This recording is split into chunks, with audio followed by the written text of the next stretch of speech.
Simula nang tumaas ang presyo ng produktong petrolyo sa bansa, bunsod ng tensyon sa Middle East, iba't ibang modus operandi na ang lumutang para makaiwas sa mataas na presyo ng langis at makapag-imbak ng supply.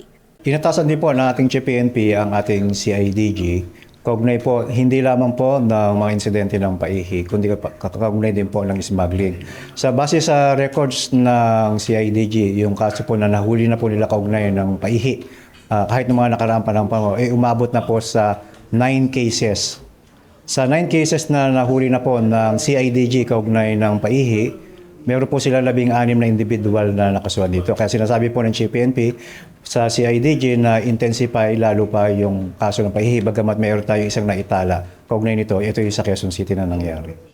Sabi po ng GPNP, isama natin itong uri ng pagpapatrol ng ating mga nagbabantay ng mga police stations, yung ating mga patrollers. Hindi lang bantayan yung mga nagsasaradong gas stations, hindi lang bantayan yung mga nagtataas ng presyo, kundi bantayan na rin natin maiwasan na natin katulad ng insidente ng gas and run at yung mga klase ng paihi. Paigtingin pa po ng Philippine National Police yung ganitong mga activity.